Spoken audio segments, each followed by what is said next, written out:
শরতের এক তপ্ত অথচ স্নিগ্ধ দুপুর। নীল আকাশে সাদা মেঘের ভেলাগুলো ঠিক যেন ছোপ ছোপ তুলোর মতো ভেসে বেড়াচ্ছে। ঢাকা বিশ্ববিদ্যালয়ের কেন্দ্রীয় লাইব্রেরির চারপাশটা আজ অন্যরকম এক স্নিগ্ধতায় ঘেরা। ঘাসের ওপর ঝরে পড়া বকুল ফুলের মিষ্টি সুবাস বাতাসে মিশে এক মায়াবী পরিবেশ তৈরি করেছে। এই শান্ত চত্বর দিয়ে ধীর লয়ে হেঁটে যাচ্ছিল আরিয়ান। আরিয়ান মধ্যবিত্ত পরিবারের এক অতি সাধারণ যুবক। পরনে তার স্ত্রী করা আকাশী নীল রঙের একটি সুতির পাঞ্জাবি, চোখে কালো ফ্রেমের চশমা। আরিয়ানের চলন বলন ৮-১০টা আধুনিক যুবকের মতো নয়। সে যেন এক শান্ত দিঘির জল, যার গভীরে অনেক প্রশান্তি লুকানো। ক্যাম্পাসের হাজারো চঞ্চলতা আর কোলাহলের মাঝেও আরিয়ান নিজেকে এক পবিত্র আবরণে মুড়ে রাখে, যে সবসময় মাটির দিকে তাকিয়ে পথ চলে, যেন তার দৃষ্টি কেবল তার গন্তব্যকেই চেনে। অন্য কোনো মোহের দিকে তার বিন্দুমাত্র আকর্ষণ নেই। ঠিক সেই সময় বিপরীত দিক থেকে এক ঝলক বসন্তের বাতাসের মতো হেঁটে আসছিল নুসরাত। নুসরাত এই শহরের দাপুটে ব্যবসায়ী রাশেদ চৌধুরীর একমাত্র আদুরে কন্যা। তার পরনের দামি জর্জেট শাড়ি আর নিখুঁত সাজগোজে আভিজাত্যের এক প্রখর তেজ স্পষ্ট ফুটে উঠলেও তার চোখের মণিতে ছিল এক অন্যরকম অতৃপ্তি। এই চাকচিক্যময় দুনিয়ার আড়ালে সে সবসময় এক আধ্যাত্মিক শান্তির সন্ধান করত। নুসরাত যখন আরিয়ানের পাশ দিয়ে যাচ্ছিল, হঠাৎ এক দমকা হাওয়ায় তার হাতের একগুচ্ছ নোট এলোমেলো হয়ে নিচের ধুলোয় পড়ে গেল। নুসরাত অপ্রস্তুত হয়ে সেগুলো তোলার চেষ্টা করল। ঠিক তখনই আরিয়ান এগিয়ে এলো। সে পরম মমতায় নোটগুলো এক এক করে মাটি থেকে তুলে নুসরাতের দিকে বাড়িয়ে ধরল। তবে আশ্চর্যের বিষয় হলো, আরিয়ান একবারের জন্য নুসরাতের মুখের দিকে তাকালো না। তার দৃষ্টি তখনও মাটির দিকে নিবদ্ধ। নুসরাত কিছুটা অবাক হলো। সচরাচর তার মতো সুন্দরী মেয়ের সামনে কোনো যুবক এলে যেখানে দৃষ্টি ফেরাতে পারে না, সেখানে এই ছেলেটি তাকে দেখেও দেখছে না। নুসরাত একটু কৌতুক মাখা হাসি মুখে বলল, ধন্যবাদ। তবে একটা কথা কি জিজ্ঞেস করতে পারি? আপনি কি সবার সাথে এভাবেই কথা বলেন? মানে মানুষের চোখের দিকে না তাকিয়ে কথা বলাটা কি একটু অস্বাভাবিক নয়? আরিয়ান শান্ত কিন্তু অত্যন্ত ধীর ও গভীর কণ্ঠে উত্তর দিল। তার গলায় কোনো জড়তা ছিল না, ছিল এক অটুট বিশ্বাস। আরিয়ান নিচু স্বরে বলল, অস্বাভাবিক হয়তো অনেকের কাছে মনে হতে পারে, তবে পবিত্র কোরআনে মুমিন পুরুষদের জন্য নির্দেশ দেওয়া হয়েছে তারা যেন তাদের দৃষ্টিকে অবনত রাখে। আমি তো সামান্য এক নগণ্য বান্দা। আমি শুধু আমার রবের সেই ক্ষুদ্র একটা হুকুম পালন করার চেষ্টা করি মাত্র। আরিয়ানের এই অসাধারণ অথচ প্রচণ্ড শক্তিশালী উত্তরটি নুসরাতের মনের গহীনে এক জাদুকরী আঘাত করল। সে যেন বাকরুদ্ধ হয়ে গেল। এই যান্ত্রিক শহরে যেখানে দৃষ্টির পবিত্রতা রক্ষা করা বড্ড কঠিন, সেখানে এমন অবিচল আর নীতিবান মানুষও থাকতে পারে। আরিয়ানের এই আত্মবিশ্বাস আর ব্যক্তিত্ব নুসরাতকে মুহূর্তেই এক অজানা ঘোরের মধ্যে ফেলে দিল। আরিয়ান আর এক মুহূর্ত সেখানে দাঁড়ালো না। নোটগুলো নুসরাতের হাতে দিয়ে আগের মতোই মাথা নিচু করে নিজের গন্তব্যের দিকে এগিয়ে গেল। নুসরাত পাথরের মূর্তির মতো দাঁড়িয়ে রইল। সে দূর থেকে আরিয়ানের যাওয়ার পথের দিকে তাকিয়ে মনে মনে ভাবল, এই মানুষটার সাথে এই দুনিয়ার কোনো কিছুরই তুলনা চলে না। তার চোখের এই নির্লিপ্ততা যেন হাজারো না বলা কথা বলে দিচ্ছে। সেদিন থেকে আরিয়ানের এই মায়াবী ব্যক্তিত্ব আর প্রশান্ত চেহারার প্রতি নুসরাতের এক অন্যরকম শ্রদ্ধা মিশ্রিত ভালো লাগা তৈরি হলো। সে বুঝতে পারল না এই সামান্য এক ঘটনা তার জীবনের মোড় কোন দিকে ঘুরিয়ে দিতে চলেছে। শরতের সেই দুপুরটি কেবল একটি পরিচয়ের সাক্ষী ছিল না, বরং তা ছিল দুই ভিন্ন জগতের দুই আত্মার এক দীর্ঘ ও কণ্টকাকীর্ণ যাত্রার সূচনা। লাইব্রেরির সামনে সেই প্রথম দেখার পর কয়েকটা মাস কেটে গেছে। ক্যালেন্ডারের পাতা উল্টেছে, সাথে সাথে আরিয়ান আর নুসরাতের হৃদয়ের টানও যেন এক অদৃশ্য সুতোয় আরও শক্ত করে বাঁধা পড়েছে। তবে তাদের এই সম্পর্কটা দুনিয়ার ৮-১০টা সাধারণ প্রেমের মতো চঞ্চল বা অস্থির ছিল না। সেখানে কোনো অশালীন স্পর্শ ছিল না, ছিল কেবল একে অপরের প্রতি অগাধ শ্রদ্ধা আর বিশ্বাসের এক পবিত্র দেওয়াল। বিকেলের সূর্যটা তখন হেলে পড়েছে। রমনা পার্কের বিশাল সব রেন্ট্রি আর কৃষ্ণচূড়া গাছের ফাঁক দিয়ে সোনালি রোদ ঘাসের ওপর চাদরের মতো বিছিয়ে আছে। শরতের ঝরা পাতাগুলো গায়ের নিচে মচমচ শব্দ করছে। আরিয়ান আর নুসরাত পার্কের একটি নির্জন বেঞ্চে বসে আছে, তবে তাদের মাঝে অন্তত 2 হাত দূরত্ব। তারা দুজনেই জানে এই দূরত্বটাই তাদের ভালোবাসাকে পবিত্র রাখে। নুসরাত এক দৃষ্টিতে সামনের লেকের স্থির পানির দিকে তাকিয়েছিল। তার চোখে মুখে আজ এক অজানা আশঙ্কার মেঘ জমাট বেঁধে আছে। নুসরাত নিচু স্বরে দীর্ঘশ্বাস ফেলে বলল, আরিয়ান, মাঝে মাঝে আমার খুব ভয় হয়। আমার বাবা বড্ড একরোখা মানুষ। তিনি আভিজাত্য আর ব্যাংক ব্যালেন্স ছাড়া এই পৃথিবীতে আর কিছুকে বড় করে দেখেন না। আমাদের এই যে চাওয়া, এই যে স্বপ্ন, বাবা কি আদৌ এগুলো বুঝবেন? আরিয়ান নুসরাতের দিকে সরাসরি না তাকিয়ে একটি ঝরা পাতা হাতে তুলে নিল। সে শান্ত ও স্থিরভাবে বলল, নুসরাত, ভয় তো শয়তানের পক্ষ থেকে আসে। আমরা যদি সত্যি একে অপরকে আল্লাহর জন্য পছন্দ করে থাকি, তবে আমাদের উচিত লুকোচুরি না করে সরাসরি সত্যের পথে হাঁটা। আমি চাই না আমাদের এই পবিত্র অনুভূতি কোনো গুনাহের বা হারামের পথে পা বাড়াক। পাপের ভিত্তির ওপর কোনোদিন সুখের প্রাসাদ করা যায় না। নুসরাত আরিয়ানের দিকে তাকিয়ে ম্লান হাসি মুখে বলল, আপনি ঠিকই বলেছেন, কিন্তু বাবার মেজাজ তো আপনি চেনেন না। তিনি যদি আপনাকে অপমান করেন, আমি হয়তো সেটা সহ্য করতে পারবো না। আরিয়ান মৃদু হেসে নুসরাতের অস্থির মনটাকে শান্ত করার চেষ্টা করল। সে বলল, নুসরাত, সম্মান আর অপমান তো একমাত্র আল্লাহর হাতে। তোমার বাবা যদি আমাকে ফিরিয়ে দেন, তবে জানবো সেটা আমার রবেরই ইচ্ছা। আমি কালই ইনশাআল্লাহ তোমার বাবার কাছে বিয়ের প্রস্তাব নিয়ে যাব। আমি চাই আমাদের এই সম্পর্কের ওপর আল্লাহর বরকত নাজিল হোক। নুসরাত কিছুটা অবাক হয়ে তাকিয়ে রইল আরিয়ানের দিকে। এই মানুষটার প্রতিটি কথায় যেন পাহাড়ের মতো দৃঢ়তা থাকে। নুসরাত চিন্তিত মুখে বলল, আপনি কি সত্যি তৈরি? বাবা কিন্তু খুব রূঢ় কথা বলেন। আরিয়ান আকাশের দিকে তাকিয়ে আত্মবিশ্বাসের সাথে বলল, আমি আমার সততা আর হালাল উপার্জনের শক্তি নিয়ে যাব, আর আল্লাহ তো সাথে আছেনই। নুসরাত, যা আমাদের কপালে খোদাই করা আছে তা মহাকালের কোনো ঝড়ই কেড়ে নিতে পারবে না। আমরা শুধু চেষ্টা করতে পারি, ফলাফল তো রবের হাতে। পার্কের গাছগুলো তখন সন্ধ্যার আগমনে দুলছে। আরিয়ানের সেই শান্ত আর বিনয়ী অঙ্গীকার নুসরাতের মনে এক নতুন আশার আলো জ্বালিয়ে দিল। সে মনে মনে ভাবল, এমন একজন মানুষের সঙ্গ পেলে জীবনের কঠিন পথটাও যেন জান্নাতের বাগান মনে হবে। আরিয়ান উঠে দাঁড়িয়ে ব্যাগটা কাঁধে নিতে নিতে বলল, তবে একটা কথা মনে রেখো নুসরাত, আল্লাহ যা করবেন আমাদের ভালোর জন্যই করবেন। আমি কাল তোমার বাবার মুখোমুখি হতে তৈরি। তুমি দোয়া করো যেন শয়তান আমাদের এই হালাল হওয়ার অঙ্গীকারে কোনো বাধা তৈরি করতে না পারে। নুসরাত মাথা নেড়ে সায় দিল। আজ বিদায়বেলায় তাদের মনে কোনো বিচ্ছেদের সুর ছিল না, ছিল এক পবিত্র মিলনের স্বপ্ন। কিন্তু তারা কি জানত, নুসরাতের বাবার সেই বিশাল রাজপ্রাসাদে তাদের এই সুন্দর স্বপ্নগুলো ধুলোর মতো উড়িয়ে দেওয়ার জন্য এক প্রলয়ঙ্কারী ঝড় অপেক্ষা করছে? কালকের সেই সকাল কি তাদের জীবনে আশীর্বাদ হয়ে আসবে, নাকি কোনো বিয়োগাত্মক পরিণতি শুরু হবে?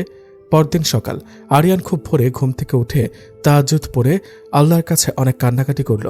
সে আজ তার জীবনের সবচেয়ে বড় পরীক্ষায় নামতে চলেছে।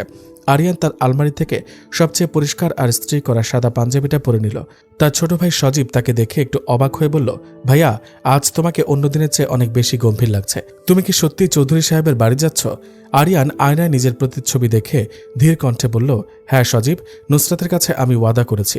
তাছাড়া সত্য গোপন করে বা পালিয়ে কোনো সম্পর্ক গড়া ইমানের কাজ নয়। যা কপালে আছে আজ তার ফয়সালা হয়ে যাবে। তুই তৈরি তো? সজীব মাথা নেড়ে বলল, আমি তৈরি ভাইয়া, চলো যাই।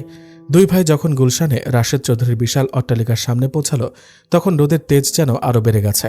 অতিকায় লোহার গেট, চারদিকে নিরাপত্তা রক্ষী, আর ভেতরে দামি সব বিলাসবহুল গাড়ির মেলা। সজীব একটু ভয়ে ভয়ে বলল, ভাইয়া, এই রাজপ্রাসাদে কি আমাদের মতো সাধারণ মানুষের কোনো ঠাঁই হবে? চারদিকের এই চাকচিক্য তো আমাদের উপহাস করছে বলে মনে হচ্ছে। আরিয়ান সজীবের কাঁধে হাত রেখে অভয় দিয়ে বলল, সজীব, এই অট্টালিকা মাটির তৈরি, আর মানুষের অহংকার বাতাসের তৈরি। একমাত্র রবের দরবার ছাড়া আর কোথাও মানুষের মাথা নত করা সাজে না। চলো ভেতরে যাই। রাশেদ চৌধুরী তখন তার বিশাল ড্রয়িং রুমে বসেছিলেন। চারপাশের দেওয়ালের দামি পেইন্টিং, মাথার উপর ঝকমকে ঝাড়বাতি, আর হাতে বিদেশি চুরুট। সব মিলিয়ে তিনি যেন এক আভিজাত্যের রাজা। আরিয়ান আর সজীবকে ভেতরে ঢুকতে দেখে তিনি চুরুটটা অ্যাশট্রেতে ঠুকে বাঁকা চোখে তাকালেন। রাশেদ চৌধুরী তাচ্ছিলের স্বরে বললেন, তো তোমরাই সেই লোক যারা আমার মেয়ের জন্য বিয়ের প্রস্তাব নিয়ে এসেছ? বসো ওদিকে সোফাটায়। কিন্তু মনে রেখো, ওই সোফাটার দামও হয়তো তোমাদের সারা জীবনের কামাইয়ের চেয়ে বেশি। আরিয়ান খুব শান্তভাবে বসল। তার চেহারায় কোনো ভয় ছিল না, ছিল এক অটুট আভিজাত্য যা অন্তরের ঈমান থেকে আসে। আরিয়ান বিনীতভাবে বলল, চাচা, আমি খুব সাধারণ মানুষ হতে পারি, কিন্তু আমার ইজ্জত আপনার সম্পদের চেয়ে কম নয়। আমি একটি ব্যাংকে অফিসার হিসেবে কাজ করছি। আমি নুসরাতকে খুব সম্মান করি এবং তাকে দিনের পথে শান্তিতে রাখতে পারবো বলেই আজ আপনার সামনে দাঁড়িয়েছি। রাশেদ চৌধুরী হঠাৎ অট্টহাসি দিয়ে উঠলেন। তিনি চুরুটের ধোঁয়া আরিয়ানের দিকে ছেড়ে দিয়ে বললেন, ব্যাংকের অফিসার? ওসব গল্প শুনতে ভালো লাগে। তুমি জানো আমার মেয়ের 1 মাসের কেনাকাটার খরচ কত? তুমি 1 বছরে যা কামাও ও তা একদিনের শপিংয়ে উড়িয়ে দেয়। নুসরাত রাজপ্রাসাদে রাজকন্যার মতো বড় হয়েছে। তোমার মতো এক চিলতে ভাড়া বাসায়, যেখানে ফ্যানও ঠিকমতো ঘোরে না, সেখানে ও বসতে যাবে কোন দুঃখে? আরিয়ান কিছু বলতে চাইল, কিন্তু রাশেদ চৌধুরী তাকে থামিয়ে দিয়ে আরও কঠোরভাবে বললেন, শোনো ছোকরা, নিজের যোগ্যতার দিকে একবার তাকাও। তোমার সাহস দেখে আমি অবাক হচ্ছি। তুমি কোন সাহসে নুসরাতের হাত ধরার স্বপ্ন দেখো? দুনিয়াটা আবেগে চলে না, টাকায় চলে। এখনই আমার বাড়ি থেকে বের হও।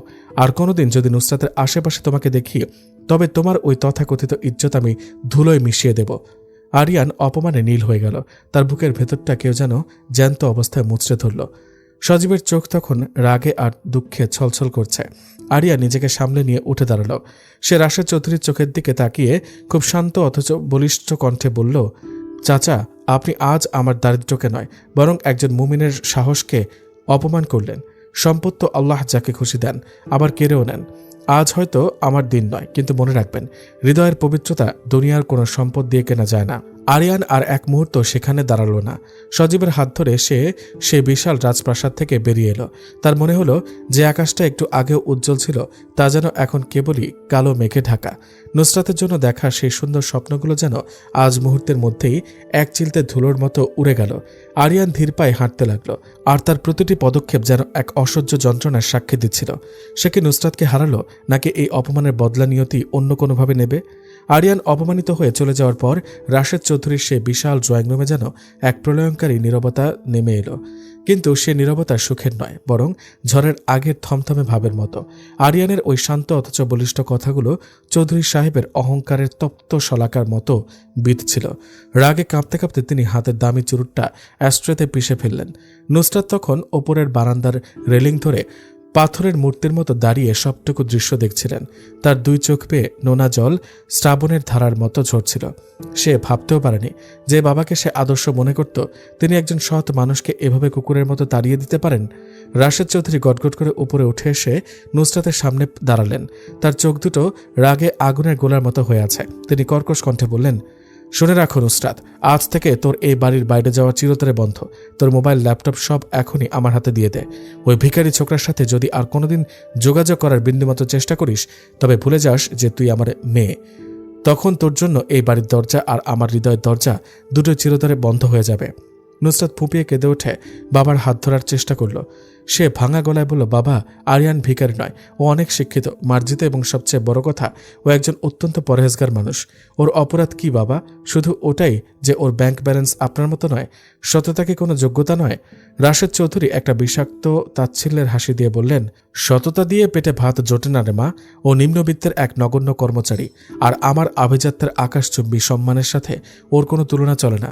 আমি তোর বিয়ের সব ঠিকঠাক করে ফেলেছি। আমার বিজনেস পার্টনারের ছেলে ফাহিমের সাথে তোর বিয়ে হবে আগামী সপ্তাহে। ফাহিম কোটিপতি, দেখতে রাজপুত্রের মতো। ওর আভিজাত্যই তোর সাথে মানায়, ওই রাস্তার ফকির নয়। নুসরাত আর্তনাদ করে মেঝেতে বসে বলল। সে চিৎকার করে বলল, কিন্তু বাবা, আমি তো ফাহিমকে চিনি না। আমি শুনেছি ওর চরিত্র ভালো নয়। আর আরিয়ানকে আমি কথা দিয়েছি, আমি তো মন থেকে তাকে স্বামী হিসেবে মেনে নিয়েছি বাবা। রাশেদ চৌধুরী যেন এক নিষ্ঠুর পাষাণে পরিণত হলেন। তিনি নুসরাতের কোনো কথাই শুনলেন না, বরং তাকে একরকম ধাক্কা দিয়ে ঘরের ভেতরে ঠেলে দিয়ে সজোরে দরজা বন্ধ করে বাইরে থেকে তালা লাগিয়ে দিলেন। নুসরাত তার নিজের শৌখিন ঘরেই এক লহমায় বন্দিনী হয়ে গেল। তার চারপাশে দামি রাজকীয় আসবাবপত্র, বিদেশি সিল্কের পর্দা আর ঝকঝকে ঝাড়বাতিগুলো যেন এখন তাকে ঘিরে বিদ্রুপ করছে।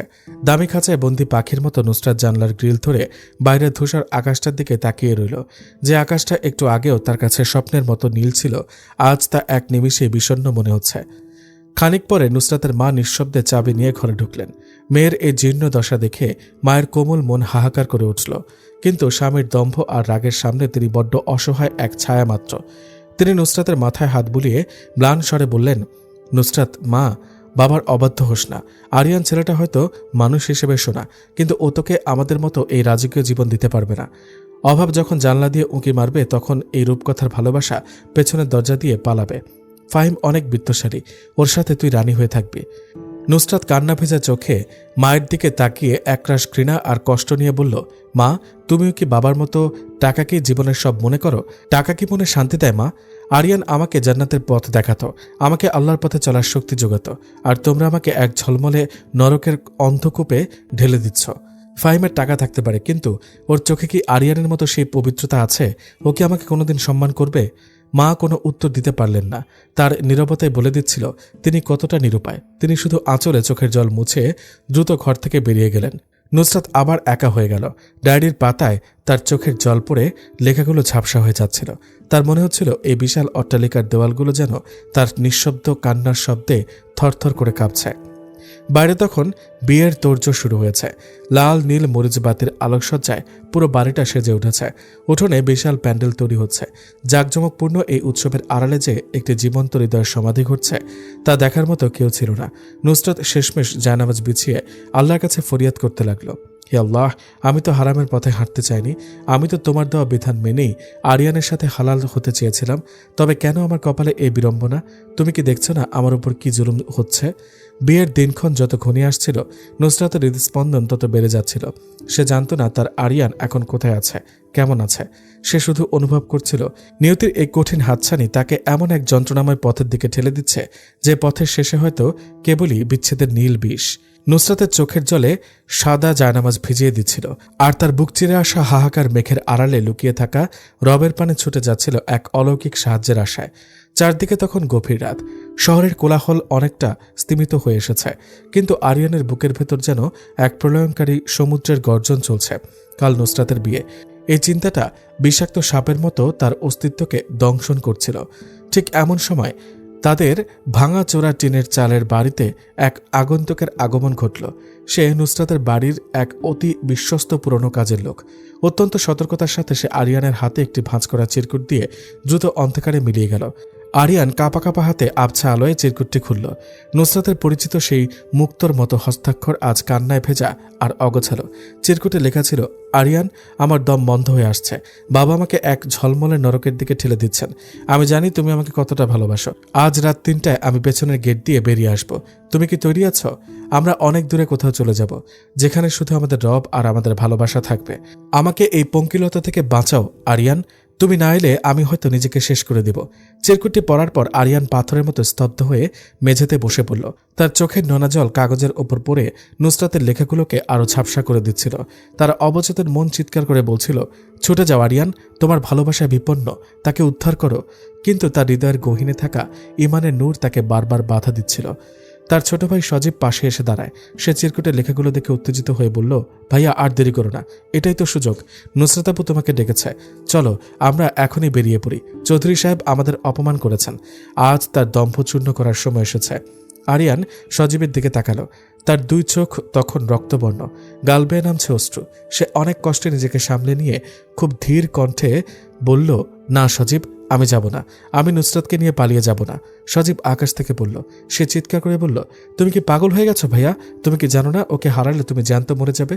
তুমি তো ওকে প্রাণের চেয়েও বেশি ভালোবাসো। আরিয়ান জানলার বাইরে অমাবস্যার ঘুটঘুটে অন্ধকারের দিকে তাকিয়ে এক দীর্ঘশ্বাস ছাড়ল। তার প্রতিটি শব্দ যেন এক একটা ভারী পাথর। সে বলল, ভালোবাসি বলেই তো আমি ওকে ধ্বংস করতে পারি না সজীব। শোনো, যে সম্পর্কের গোড়াপত্তন হবে বাবা মায়ের অবমাননা আর পলায়ন দিয়ে, তাতে আল্লাহ কোনোদিন বরকত দেবেন না। আজ আমি ওকে নিয়ে পালিয়ে গেলে হয়তো দুনিয়ার চোখে জিতে যাব, কিন্তু আমার রবের চোখে আমি এক মস্ত বড় অপরাধী হয়ে থাকব। আমি চাই না নুসরাতের নামের পাশে পলাতক তকমাটা লাগুক।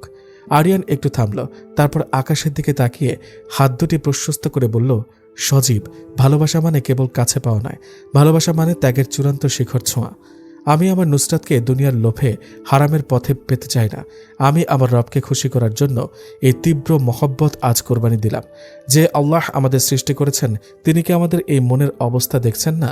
আরিয়ান সজীবের হাতে একটি ছোট্ট চিরকুট লিখে দিল নুসরাতকে ফেরত পাঠানোর জন্য। তাতে লেখা ছিল, নুসরাত, যে পথে আমাদের রবের সন্তুষ্টি নেই সেই পথে আমি পা বাড়াতে পারবো না। আমি তোমাকে আল্লাহর আমানত হিসেবে তার কাছে সমর্পণ করলাম। আমাকে ভুল বোঝো না, বরং এই বিসর্জনকে জান্নাতের পথে আমাদের সিঁড়ি হিসেবে মনে করো। সজীব যখন চিরকুট নিয়ে গেল, আরিয়ান তখন জানামাজে লুটিয়ে পড়ল। তার বুক চিরে আসা এক একটা হাহাকার যেন রাতের নিস্তব্ধতাকে বিদীর্ণ করছিল। সে তার জীবনের শ্রেষ্ঠ স্বপ্নকে নিজের হাতে দাফন করে দিল কেবল আল্লাহর একটু হুকুম পালনের জন্য। আরিয়ানের এই বিসর্জন কি সত্যি কোনোদিন পূর্ণতা পাবে, নাকি এই রাতের অন্ধকারই তাদের চিরস্থায়ী সঙ্গী হবে? শহর জুড়ে আজ এক পৈশাচিক উৎসবের আমেজ। রাশেদ চৌধুরীর অট্টালিকা আজ হাজার হাজার রঙিন মরিচ বাতির আলোয় ঝলমল করছে।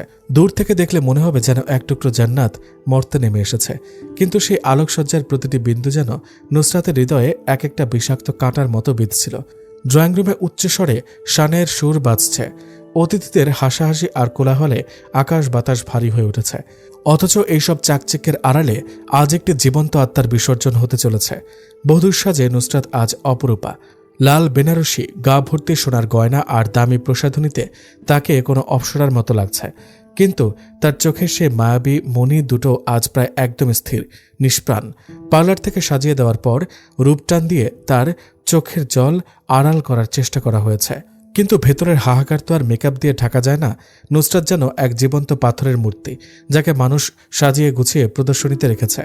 কাজী সাহেব যখন গম্ভীর গলায় বললেন, মা নুসরাত, 3 কোটি টাকা দেনমোহর ধার্য করে ফাহিম আহমেদের সাথে আপনার বিবাহ সম্পন্ন হচ্ছে, আপনি কি কবুল করে নিচ্ছেন? নুসরাত তখন জানলার ওপারে থাকা অন্ধকার আকাশটার দিকে তাকিয়েছিল। তার কানে তখন বাজছিল আরিয়ানের সেই শান্ত কণ্ঠস্বর, যে পথে আমাদের রবের সন্তুষ্টি নেই সে পথে আমি পা বাড়াতে পারবো না। নুসরাত অস্পষ্ট স্বরে যেন তার শেষ নিঃশ্বাসটুকু দিয়ে উচ্চারণ করল, কবুল। ওই একটি শব্দ বলার সাথে সাথে নুসরাতের মনে হলো তার বুক চিরে কেউ যেন কলিজাটা বের করে নিয়ে গেল। সে অনুভব করল তার আত্মা আজ তাকে ছেড়ে অন্য কোথাও উড়ে গেছে।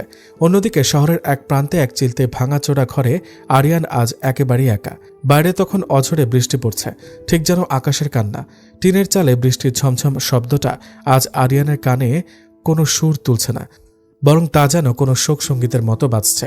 আরিয়ানের ঘরে কোনো আলো নেই, কেবল জানলার ফাঁক দিয়ে আসা বিদ্যুতের চমক মাঝে মাঝে অন্ধকার দূর করছে। সজীব ঘরে ঢুকে দেখল আরিয়ান অন্ধকারে এক কোণে বসে আছে। সজীবের চোখ থেকে জল পড়ছে। সে ফিসফিস করে বলল, ভাইয়া, নুসরাত আপুর বিয়ে হয়ে গেছে, কিছুক্ষণ আগে কবুল বলেছে ও। এখন হয়তো ওকে শ্বশুরবাড়ি নিয়ে যাওয়ার প্রস্তুতি চলছে। তুমি কি কিছুই করবে না ভাইয়া? আরিয়ান কোনো উত্তর দিল না। সে ধীর পায়ে উঠে দাঁড়ালো, তারপর অজু করে তার পুরনো জরাজীর্ণ জায়নামাজটি মেঝেতে বিছিয়ে দিল। আরিয়ান জায়নামাজে দাঁড়িয়ে হাত তুলল। তার 2 চোখ বেয়ে তখন নোনা জল ঝরঝর করে গড়িয়ে পড়ছে। সে নফল নামাজ শেষ করে সেজদায় গিয়ে শিশুর মতো ফুঁপিয়ে কেঁদে উঠল। তার সেই হাহাকার টিনের চাল আর আকাশের মেঘ ভেদ করে যেন সরাসরি আরশে আজিম পর্যন্ত পৌঁছে যাচ্ছিল। আরিয়ান সেজদায় পড়ে বিড়বিড় করে বলতে লাগলো, হে আল্লাহ, আমার বুকটা আজ ভেঙে চুরমার হয়ে যাচ্ছে। আমি তোমার নগণ্য এক বান্দা, আমার সহ্য করার ক্ষমতা বড্ড কম। কিন্তু মাবুদ, আমি তো আমার এই মহব্বতকে কেবল তোমার খুশির জন্য, তোমার বিধানের প্রতি সম্মান জানিয়েই কোরবানি দিলাম। আজ আমার নুসরাত অন্য কারো হয়ে গেল, কিন্তু আমার এই বিসর্জন কি তোমার দরবারে কবুল হবে না? আরিয়ান তার চোখের জলে সাদা জানামাজটি ভিজিয়ে ফেলল। সে ডুকরে কাঁদতে কাঁদতে বলল, মাবুদ, আমি নুসরাতকে আমার আমানত হিসেবে তোমার কাছে সোপর্দ করলাম। ওকে তুমি শান্তিতে রেখো, ওর ওপর যেন কোনো বিপদ না আসে। আর আমাকে এই বিচ্ছেদের বিষ হজম করার শক্তি দাও। আমি হয়তো ওকে দুনিয়ার আড়ালে হারালাম, কিন্তু তোমার জান্নাতের দরজায় যেন আমি ওকে ফিরে পাই, এটুকু ভিক্ষা আমি তোমার কাছে চাই। জানলার ওপারে তখন বিয়ের আতশবাজির আলো ঝলসে উঠছিল, আর জানলার ওপারে এক নিঃস্ব প্রেমিক তার সবটুকু রবের চরণে উৎসর্গ করে শান্তির সন্ধান করছিল। নিয়তিকে এই বিসর্জনের কোনো মহৎ প্রতিদান দেবে, নাকি এই নীল বেদনাই হবে তাদের চিরস্থায়ী সঙ্গী? বিয়ের পর ক্যালেন্ডারের পাতা থেকে কয়েকটা মাস ঝরে গেছে। নুসরাত এখন এই শহরের অন্যতম বিলাসবহুল এক অট্টালিকার মালকিন। তার চারপাশটা এখন দামি পার্সিয়ান কার্পেট, বিদেশি ক্রিস্টালের শোপিস আর আভিজাত্যের মোড়কে ঘেরা। কিন্তু এই বিপুল ঐশ্বর্যের মাঝে নুসরাত নিজেকে বড্ড একা আর নিঃস্ব অনুভব করে। তার মনে হয় সে যেন এক বিশাল সোনার খাঁচায় বন্দী হয়ে আছে, যেখানে ডানা ঝাপটানোরও কোনো অনুমতি নেই। ফাহিম চৌধুরী মানুষ হিসেবে ঠিক তার বাবার পছন্দ মতোই, টাকায় দাপট আর আভিজাত্যে ভরপুর, কিন্তু সেই আভিজাত্যের আবরণে ঢাকা ছিল এক কুৎসিত অন্ধকার। ফাহিম প্রায় প্রতি রাতেই গভীর অন্ধকারে টলতে টলতে বাড়ি ফিরে আসত। তার শরীর থেকে তখন ধোঁয়া আর উৎকট মদের গন্ধ বের হতো, যে গন্ধে নুসরাতের দম বন্ধ হয়ে আসত। এক রাতে ফাহিম ঘরে ঢুকে নুসরাতকে জানামাজে বসা দেখে হঠাৎ বিকট শব্দে হেসে উঠল। ফাহিম জড়িয়ে যাওয়া গলায় বলল, নুসরাত, এই মাঝরাতেও তোমার ভণ্ডামি শেষ হলো না? আমি তোমাকে এই রাজপ্রাসাদে এসেছি রানী করে রাখার জন্য, আর তুমি কিনা পুরনো মানধাতা আমলের পর্দাসীন মেয়ে হয়ে থাকতে চাও? নুসরাত শান্তভাবে মোনাজাত শেষ করে উঠে দাঁড়ালো। সে তার হিজাবটা ঠিক করে নিয়ে অত্যন্ত দৃঢ় স্বরে বলল, ফাহিম, আমি আল্লাহর ইবাদত করি নিজের আত্মার শান্তির জন্য, আর এই হিজাব আমার অহংকার, আমার পর্দা। এটা কোনো ভণ্ডামি নয়, এটা আমার ইমানের দাবি। ফাহিম রাগে হিতাহিত জ্ঞান হারিয়ে আলমারি থেকে নুসরাতের কয়েকটা দামি বোরকা আর হিজাব টেনে বের করে মেঝেতে ছুঁড়ে ফেলল। সে চিৎকার করে বলল, শোনো নুসরাত, আমার বন্ধুরা সবাই আধুনিক, তাদের স্ত্রীরা ছোট পোশাকে ক্লাবে গিয়ে আড্ডা দেয়, গান গায়, আর আমি তোমাকে নিয়ে গেলে সবাই ভাবে আমি কোনো মাদ্রাসার প্রিন্সিপালকে নিয়ে এসেছি। এটা আমার আভিজাত্যে আঘাত করে। কাল থেকে আমি যেন তোমাকে আর এই বস্তা পচা পোশাকে না দেখি। নুসরাত এক মুহূর্তের জন্য শিউরে উঠল, কিন্তু পরক্ষণেই তার ভেতরে এক অলৌকিক শক্তি জাগ্রত হলো। সে শান্ত চোখে ফাহিমের দিকে তাকিয়ে বলল, মানুষের রুচি আর আভিজাত্য যদি কেবল শরীর দেখানোর মাঝে সীমাবদ্ধ থাকে, তবে সেই আভিজাত্যে আমার ঘৃণা লাগে। আমি আমার রবের বিধান কোনো মানুষের খুশির জন্য 1 সেকেন্ডের জন্য ত্যাগ করব না। ফাহিম রাগে দাঁত কিরমির করে বলল, টাকা আমার, এই বাড়ি আমার, আর তুমিও এখন আমার কেনা সম্পত্তি। তাই মনে রেখো, এই বাড়িতে আমার হুকুমই শেষ কথা। তুমি যদি আমার কথা না শোনো, তবে তোমার জীবন আমি জাহান্নাম বানিয়ে দেব। নুসরাত কোনো উত্তর দিল না। সে বুঝল, রাজপ্রাসাদের চাকচিক্যের আড়ালে অনেক পচা দুর্গন্ধ আর নিষ্ঠুরতা লুকিয়ে থাকে। ফাহিম ঘর থেকে বেরিয়ে যাওয়ার পর নুসরাত জানলার গ্রিল ধরে বাইরের অন্ধকারের দিকে তাকিয়ে রইল। তার চোখের মণিতে তখন ভেসে উঠছিল আরিয়ানের সেই সাধারণ নীল পাঞ্জাবি পরা সহজ সরল হাসি মাখা মুখটা। নুসরাত দীর্ঘশ্বাস ফেলে মনে মনে বলল, আরিয়ান, আপনি ঠিকই বলেছিলেন, যে পথে আল্লাহ সন্তুষ্টি নেই সে পথে কোনোদিন সুখ থাকতে পারে না। আমি আজ দামি পালঙ্কে শুয়েও এক মুহূর্তের জন্য শান্তিতে ঘুমাতে পারি না।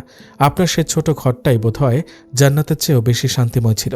নুসরাত রাতের অন্ধকারে নিভৃতে চোখের জল ফেলত আর আরিয়ানের জন্য দোয়া করত। সে বুঝল তার বাবা তাকে এক ঝলমলে নরকের অন্ধকূপে ঠেলে দিয়েছেন। কিন্তু এই অন্ধকারের শেষ কোথায়?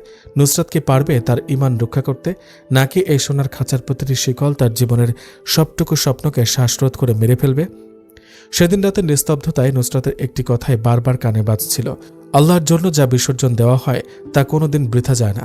নুসরাত তার সবটুকু কষ্ট নিয়ে আবার জায়নামাজে লুটিয়ে পড়ল, কারণ ওই এক টুকরো জায়নামাজই এখন তার একমাত্র আশ্রয়স্থল।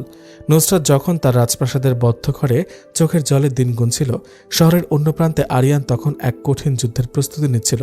আরিয়ানের সে ছোট্ট ঘরে অভাবের ছায়া থাকলেও সেখানে ছিল এক অপার্থিব প্রশান্তি। কিন্তু আরিয়ান বুঝতে পারল, তার বর্তমান জীবন আর আদর্শের মাঝে এক বিশাল দেওয়াল তৈরি হয়েছে। সে যে ব্যাংকে চাকরি করত, সেখানে সুদের কারবার তাকে মানসিকভাবে বিষিয়ে দিচ্ছিল। একদিন আরিয়ান তার ছোট ভাই সজীবকে ডেকে অত্যন্ত ধীর অথচ দৃঢ় কণ্ঠে বলল, সজীব, আমি ব্যাংক থেকে পদত্যাগপত্র জমা দিয়ে এসেছি। আমি আর সুদের কারবারের সাথে যুক্ত থাকতে পারবো না। যে টাকা আমার রবের নফরমানিতে আসে, সেই টাকায় আমি আমার রক্ত মাংস করতে চাই না। সজীব কিছুটা চিন্তিত হয়ে বলল, কিন্তু ভাইয়া, আমাদের জমানো টাকা তো খুব সামান্য। নুসরাত আপুকে হারানোর পর আমাদের চারপাশটা এমনিতেও খুব খারাপ। এখন তুমি যদি চাকরি ছেড়ে দাও, তবে আমরা চলবো কি করে? আরিয়ান এক ম্লান হাসি দিয়ে বলল, সজীব, রিজিকের মালিক তো আল্লাহ। আমি আমার রবের জন্য আমার দুনিয়ার এই সচ্ছলতা বিসর্জন দিচ্ছি। দেখি আল্লাহ কি ফয়সালা করেন। আমি আমার সামান্য জমানো টাকা দিয়ে হালাল উপায়ে কাপড়ের একটা ছোট্ট পাইকারি ব্যবসা শুরু করব। পরিশ্রম আর ঈমান থাকলে আল্লাহ ঠিকই পথ দেখাবেন। আরিয়ান তার কথা রাখল। সে শুরু করল অতি সামান্য পুঁজি দিয়ে। প্রতিদিন ভোরে যখন সবাই ঘুমে বিভোর, আরিয়ান তখন জায়নামাজে বসে আল্লাহর কাছে তার ব্যবসার জন্য বরকত চাইত। তারপর ঘাম ঝরানো পরিশ্রম শুরু করত। সে নিজেই কাপড়ের গাঁট মাথায় করে দোকানে দোকানে পৌঁছে দিত। শরীরের ওপর দিয়ে অনেক ধকল গেলেও আরিয়ানের মুখে সবসময় একটা তৃপ্তির হাসি থাকত। একদিন অনেক কাজের ফাঁকে সজীব আরিয়ানকে এক কোণে বসে একটু জিরিয়ে নিতে দেখে কাছে এগিয়ে গেল। সজীব আলতো করে আরিয়ানের কাঁধে হাত রেখে বলল, ভাইয়া, তুমি এত পরিশ্রম করো, কিন্তু তোমার মনটা কি এখনো সে আগের জায়গাতে পড়ে আছে? মানে তুমি কি এখনো নুসরাত আপুকে মনে করো? আরিয়ান হাতের গামছা দিয়ে কপাল মুছে ধীর লয়ে বলল, সজীব, যে জিনিস আমি স্বয়ং আল্লাহর কাছে আমানত রেখেছি তা নিয়ে নতুন করে দুশ্চিন্তা করার তো কিছু নেই। আল্লাহ যা করেন নিশ্চয়ই তার পেছনে কোনো মহৎ পরিকল্পনা থাকে। আমি হয়তো দুনিয়ার মায়ায় তাকে হারিয়েছি, কিন্তু আখিরাতে সে মহামিলনের আশায় আমি আজও বেঁচে আছি। নুসরাতের জন্য আমার দোয়া প্রতিদিনের মোনাজাতে থাকে। আল্লাহর অশেষ রহমতে আরিয়ানের সততা আর নিষ্ঠার কথা বাজারে ছড়িয়ে পড়ল। মানুষ তাকে বিশ্বাস করতে শুরু করল। বড় বড় ব্যবসায়ীরা তার সাথে চুক্তি করতে চাইল। মাত্র কয়েক বছরের ব্যবধানে আরিয়ানের সে ছোট কাপড়ের দোকান এক বিশাল টেক্সটাইল মিলে রূপ নিল। আরিয়ান এখন এই শহরের অন্যতম বড় শিল্পপতি হিসেবে আত্মপ্রকাশ করল। কিন্তু তার এই বিশাল সাফল্যে এক বিন্দু অহংকার তাকে স্পর্শ করতে পারল না। সে আগের মতোই সে সাদা পাঞ্জাবি আর সাধারণ জীবনযাপন বজায় রাখল। আরিয়ান তার ব্যবসার লভ্যাংশের একটি বড় অংশ দিয়ে শহরের এক মনোরম স্থানে বিশাল এক চ্যারিটি হাসপাতাল ও এতিমখানা গড়ে তুলল। সে তার এই প্রজেক্টের নাম দিল জান্নাতুল ফেরদৌস চ্যারিটি ফাউন্ডেশন। সজীব একদিন জিজ্ঞেস করল, ভাইয়া, তুমি এত বড় হাসপাতাল বানাচ্ছ, এখানে তো কোটি কোটি টাকার খরচ, তুমি নিজে কি কিছু জমাবে না? আরিয়ান আকাশের দিকে তাকিয়ে প্রশান্তির হাসি দিয়ে বলল, সজীব, আমি তো এসব আমার নিজের জন্য বানাচ্ছি না। এই এতিমদের মুখের হাসি আর অসুস্থ মানুষের দোয়া, এগুলোই আমার আসল সঞ্চয়। কে জানে, হয়তো এই সাদকায়ে জারিয়ার সওয়াব আমার আমানতকে মানে নুসরাতকে আল্লাহর কাছে আরও সম্মানিত করবে। নিঃশব্দে ঘুরে দাঁড়ানোর এই গল্পটা কেবল টাকার নয়, এটা ছিল ত্যাগের আর সাবরের। আরিয়ান যখন সম্মানের মুকুট পড়ছিল তখন সে জানত না নিয়তি তাকে আবার কোন মোহনায় নিয়ে যাবে। জানলার ওপারে নুসরাতের দীর্ঘশ্বাস কি আরিয়ানের এই সাফল্যের সুবাস পায়, নাকি তাদের এই দূরত্ব আরও 1000 মাইল বেড়ে যাবে? সময়ের চাকা আপন গতিতে ঘুরে চলেছে। দেখতে দেখতে দীর্ঘ 5 বছর পার হয়ে গেছে। পঞ্জিকার পাতা উল্টেছে, সাথে সাথে বদলে গেছে অনেক চেনা মানুষের ভাগ্য। যে শহরে একসময় রাশেদ চৌধুরীর দাপটে বাঘে মহিষে একঘাটে জল খেত, সেই শহরে আজ এক করুণ বিয়োগান্তক সুর বাঁচতে শুরু করেছে। নিয়তি যেন আজ তার পাওনা কড়ায় গণ্ডায় বুঝে নিতে চাইছে। রাশেদ চৌধুরীর সে বিশাল ব্যবসায়িক সাম্রাজ্যে হঠাৎ করে ধস নামল। তার অন্ধবিশ্বাস আর আভিজাত্যের দম্ভের সুযোগ নিয়ে তার নিজের জামাই ফাহিম চরম জালিয়াতি শুরু করল। ফাহিম আড়ালে আড়ালে কোম্পানির বড় বড় প্রজেক্টের সব টাকা আত্মসাৎ করে নিজের ব্যক্তিগত অ্যাকাউন্টে সরিয়ে ফেলল। শুধু তাই নয়, সে নুসরাতের সব শখের গয়না, এমনকি বিয়ের সেই ভারী সোনার নেকলেসটাও কৌশলে হাতিয়ে নিল। একদিন সকালে নুসরাত ঘুম থেকে উঠে দেখল ফাহিমের আলমারি একদম খালি। দামি সব স্যুট, পাসপোর্ট আর টাকা সব নিয়ে সে উধাও। টেবিলের ওপর পড়ে আছে কেবল একটি নীল খাম। নুসরাত কাঁপা কাঁপা হাতে খামটি খুলল। ভেতরে ছিল তালাকনামা। ফাহিম তাকে চিরতরে ছেড়ে দিয়ে বিদেশে অন্য এক নারীর সাথে পালিয়ে গেছে। নুসরাত চিৎকার করে কাঁদতে পারল না। তার বুকের ভেতরটা যেন পাথরের মতো জমে গেল। সে অনুভব করল যে রাজপ্রাসাদের অহংকারে তার বাবা তাকে বিক্রি করে দিয়েছিলেন, সেই প্রাসাদ আজ তাসের ঘরের মতো ভেঙে পড়েছে। এই বিশাল ধাক্কা সইতে পারলেন না রাশেদ চৌধুরী। যখন খবর এলো তার কোম্পানি দেউলিয়া হয়ে গেছে এবং ব্যাংকের লোকজন বাড়ি নিলামে তুলতে আসছে, তখন তিনি মুহূর্তের মধ্যে জ্ঞান হারিয়ে ফেললেন। ড্রয়িং রুমের সেই দামি পার্সিয়ান কার্পেটের ওপর তিনি আছড়ে পড়লেন। ডাক্তার জানালেন তিনি ব্রেন স্ট্রোক করেছেন। তার শরীরের ডান পাশটা পুরোপুরি অবশ হয়ে গেছে। নুসরাত তার অসুস্থ বাবাকে নিয়ে এক সাধারণ সরকারি হাসপাতালের বারান্দায় গিয়ে আশ্রয় নিল। আশ্চর্যের বিষয় হলো যে আত্মীয় স্বজনরা একসময় তাদের টাকার গন্ধে মৌমাছির মতো ভিড় করত, যারা রাশেদ চৌধুরীর তোষামদিতে ব্যস্ত থাকত, বিপদের এই চরম দিনে তাদের কাউকে আর খুঁজে পাওয়া গেল না। সবাই যেন একযোগে চেনা মুখগুলোকে অচেনা করে নিল। দামি বন্ধুদের আড্ডা আজ অন্য কোনো বিত্তশালীর ড্রয়িং রুমে স্থানান্তর হয়েছে। নুসরাত হাসপাতালের নোংরা মেঝেতে এক টুকরো কাপড়ের ওপর বসেছিল। তার পরনে আজ কোনো দামি জর্জেট শাড়ি নেই, বরং একটি সাধারণ সুতির শাড়ি। তার দুই চোখের নিচে গভীর কালো গর্ত। সে তার বাবার অবশ হাতটা ধরে বসেছিল। রাশেদ চৌধুরীর চোখের কোণ দিয়ে কেবল লোনা পানি গড়িয়ে পড়ছিল। তিনি কথা বলতে পারছেন না, কেবল তার অপরাধ বোধের দৃষ্টি দিয়ে নুসরাতকে কিছু একটা বলতে চাইছেন। নুসরাত তার বাবার কপালে হাত বুলিয়ে শান্ত স্বরে বলল, বাবা, আপনি এভাবে ভেঙে পড়বেন না। আল্লাহ আমাদের পরীক্ষা নিচ্ছেন। দুনিয়ার এই সম্পদ তো আজ আছে কাল নেই, কিন্তু ঈমান তো হারিয়ে যায়নি। আমাদের যা হয়েছে হয়তো তার পেছনে আল্লাহর কোনো বিশেষ হিকমত আছে। রাশেদ চৌধুরী অনেক কষ্টে ঠোঁট দুটো নাড়ালেন। তিনি অত্যন্ত ক্ষীণ ও ভাঙা স্বরে ফিসফিস করে বললেন, আমি বড্ড বড় ভুল করেছি রে মা। আমি আভিজাত্যের অন্ধমোহে অন্ধ হয়ে গিয়েছিলাম। আমি টাকার পাল্লায় মানুষের মনুষ্যত্ব মেপেছিলাম। আজ দেখছি টাকা কোনোদিন মানুষকে শেষ রক্ষা করতে পারে না। আজ আমি নিঃস্ব, কিন্তু আমার চেয়েও বড় নিঃস্ব আমার অহংকার। নুসরাত বাবার বুকে মাথা রেখে ফুপিয়ে কেঁদে উঠল। সে বলল, বাবা, আপনি অন্তত সত্যটা বুঝতে পেরেছেন, এটাই বড় পাওয়া। আল্লাহ চাইলে আমাদের আবার সব ফিরিয়ে দিতে পারেন। আপনি শুধু ধৈর্য ধরুন। রাশেদ চৌধুরী কান্নায় ভেঙে পড়লেন। তিনি অস্পষ্টভাবে বললেন, টাকা মানুষকে বাঁচায় না রে মা, কেবল মানুষের দোয়াই মানুষকে বাঁচায়। আমি যদি সেদিন আরিয়ানকে অপমান করে তাড়িয়ে না দিতাম, আমি যদি তার মনের খবরটা বুঝতে পারতাম, তবে আজ হয়তো আমাকে এই হাসপাতালের বারান্দায় মরতে হতো না। নুসরাত আরিয়ানের নাম শুনে মুহূর্তের জন্য স্তব্ধ হয়ে গেল। তার হৃদয়ের পুরনো ক্ষতটা যেন আবার নতুন করে রক্তক্ষরণ শুরু করলো।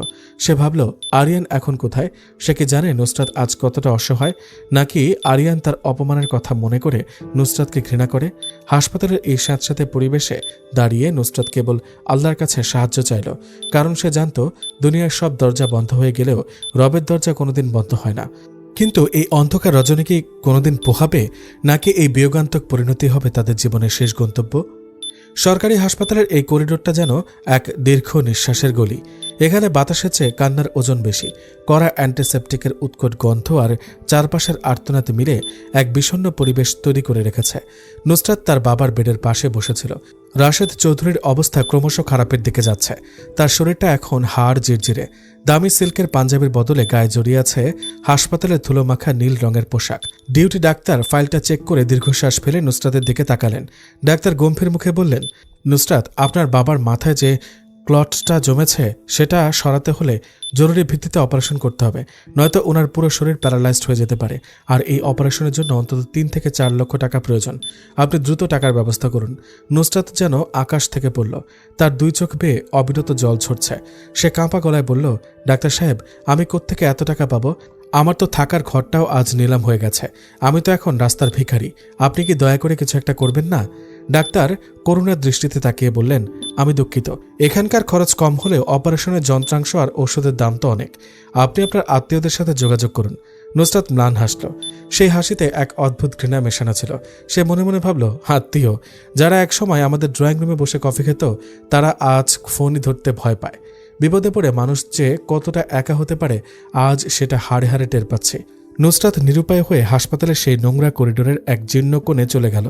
তার ব্যাগ থেকে বের করল সেই পুরনো জরাজীর্ণ জায়নামাজটি, যে জায়নামাজটি একসময় আরিয়ানের চোখের জলে ভিজেছিল। আজ সেটি নুসরাতের একমাত্র আশ্রয়। সে জায়নামাজ বিছিয়ে আল্লাহর সামনে দাঁড়িয়ে গেল। আজ তার বলার মতো আর কোনো ভাষা নেই, কেবল বুকছেড়া হাহাকার। নুসরাত সেজদায় গিয়ে অঝরে কাঁদতে কাঁদতে বলল, হে আল্লাহ, আমি তো দুনিয়ার মোহে অন্ধ হয়ে তোমার পথ থেকে দূরে সরে গিয়েছিলাম। আজ আমার কেউ নেই মাবুদ, তুমি ছাড়া। তুমি কি আমায় ক্ষমা করবে না? আমার বাবাকে কি তুমি বাঁচাবে না? আমি তো তোমার কাছে আজ হাত পেতেছি, তুমি আমায় খালি হাতে ফিরিয়ে দিও না। নামাজ শেষ করে নুসরাত যখন মোনাজাত করছিল, ঠিক তখনই হাসপাতালের একজন ইউনিফর্ম পরা লোক দৌড়ে কাছে এলো। লোকটির গলায় আইডি কার্ড ঝুলছিল। সে বিনীতভাবে বলল, ম্যাডাম, আপনি কি রাশেদ চৌধুরীর মেয়ে? নুসরাত চোখের জল মুছে অবাক হয়ে বলল, হ্যাঁ আমি। কি হয়েছে? বাবার কি কিছু হয়েছে? লোকটি হাসি মুখে বলল, না ম্যাডাম, আপনার বাবার অপারেশনের সব খরচ এবং ওষুধের টাকা ইতিমধ্যে জান্নাতুল ফেরদৌস চ্যারিটি ফাউন্ডেশন থেকে পরিশোধ করা হয়েছে। এমনকি শহরের সবচেয়ে বড় নিউরোসার্জনকে খবর দেওয়া হয়েছে। তিনি 8 ঘন্টার মধ্যেই অপারেশনে ঢুকবেন। আপনি দ্রুত এই ফর্মে একটা সই করে দিন। নুসরাত যেন নিজের কানকে বিশ্বাস করতে পারছিল না। সে স্তব্ধ হয়ে কয়েক সেকেন্ড তাকিয়ে রইল। নুসরাত অবিশ্বাসের সুরে বলল, কিন্তু কেন? আমি তো কাউকে আবেদন করিনি। কে আমাদের এই উপকার করলেন? লোকটি স্মিত হেসে বলল, আমাদের এই ফাউন্ডেশনের মালিকের করা নির্দেশ আছে, এই হাসপাতালে আসা কোনো অসহায় রোগী যেন টাকার অভাবে বিনা চিকিৎসায় মারা না যায়। তিনি প্রতিটি কেস নিজে মনিটর করেন। বিশেষ করে আপনার বাবার কথা শুনে তিনি নিজেই সরাসরি সব পেমেন্ট অর্ডার করে দিয়েছেন। নুসরাত কৃতজ্ঞতায় আবার লুটিয়ে পড়ল জায়নামাজে। সে ভাবল, হে আল্লাহ, তুমি কতটা দয়ালু। যেখানে চেনা মানুষগুলো মুখ ফিরিয়ে নিয়েছে, সেখানে তুমি এক অপরিচিত মানুষের মাধ্যমে আমার জীবনটা বাঁচালে। নুসরাত সেই লোকটিকে জিজ্ঞেস করল, আপনার সেই মহান মালিকের নামটা কি আমি জানতে পারি? আমি ওনার সঙ্গে দেখা করে কৃতজ্ঞতা প্রকাশ করতে চাই। লোকটি মাথা নিচু করে বলল, দুঃখিত ম্যাডাম, আমাদের মালিক এখন খুব ব্যস্ত। তিনি সাধারণত এই রোগীদের সামনে আসেন না। তবে আপনি চাইলে অপারেশনের পর যখন তিনি রাউন্ডে আসবেন তখন হয়তো দেখতে পাবেন। ওনার নামটা এখন না বলাই ভালো। নুসরাত করিডোরে দাঁড়িয়ে রইল। তার মনের ভেতর এক অদ্ভুত দোলাচল শুরু হলো। এই জান্নাতুল ফেরদৌস নামটা কেন যেন তার খুব চেনা মনে হচ্ছে। আরিয়ানের সেই মায়াবী কণ্ঠ কি এর পেছনে কোথাও আছে, নাকি এটি কেবলই নিয়তির এক কাকতালীয় ব্যাপার? অপারেশন থিয়েটারে লাল আলোটা জ্বলে উঠল। নুসরাত দরজার সামনে দাঁড়িয়ে আল্লাহর কাছে আবার হাত তুলল। আজ তার মনে এক নতুন আশার আলো।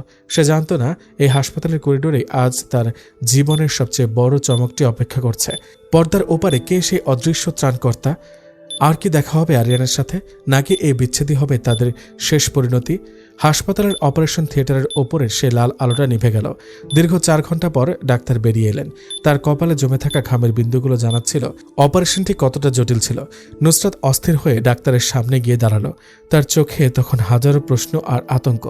ডাক্তার মাস্কটা সরিয়ে মুচকি হেসে বললেন, আলহামদুলিল্লাহ, অপারেশন সফল হয়েছে। আপনার বাবা এখন বিপদমুক্ত। তবে ওনাকে জ্ঞান না ফেরা পর্যন্ত অবজারভেশনে রাখতে হবে। আপনারা এখন ওনাকে কেবিনে শিফট করতে পারেন। নুসরাত যেন পুনর্জন্ম পেল। সে দেওয়ালে হেলান দিয়ে একটা লম্বা শ্বাস নিল। তার মনে হলো এক বিশাল পাথরের ভার যেন তার বুক থেকে নেমে গেল। সে বিড়বিড় করে বলল, শুকর আলহামদুলিল্লাহ, মাবুদ, তুমি আমার ডাক শুনেছ। রাশেদ চৌধুরীকে ভিআইপি কেবিনে স্থানান্তর করা হলো। কেবিনের জানলার বাইরে তখন গোধূলির ম্লান আলো। নুসরাত তার বাবার পাশে বসেছিল। বাবার জ্ঞান ফিরেছে, কিন্তু তিনি এখনও খুব দুর্বল। নুসরাত গ্লাসে করে পানি নিয়ে তাকে খাওয়াতে যাবে, ঠিক তখনই কেবিনের দরজাটা নিঃশব্দে খুলে গেল। ধীর পায়ে ঘরে ঢুকলেন একজন দীর্ঘদেহী যুবক। তার পরনে ধবধবে সাদা একটা পাঞ্জাবি, পিঠজাদা পাঞ্জাবি, মুখে ঘন সুন্নতি দাড়ি আর মাথায় টুপি। তার চেহারায় এমন এক শান্ত নূর ছড়িয়ে আছে যে তাকে দেখলে শ্রদ্ধা জাগে। যুবকটি আর কেউ নয়, স্বয়ং আরিয়ান। নুসরাত আরিয়ানকে দেখে যেন জমে পাথর হয়ে গেল। তার হাত থেকে পানির গ্লাসটা ফ্লোরে পড়ে গেল। ঝনঝন শব্দে কাঁচের টুকরোগুলো ছড়িয়ে পড়ল চারদিকে। নুসরাত অবিশ্বাসের চোখে তাকিয়ে রইল।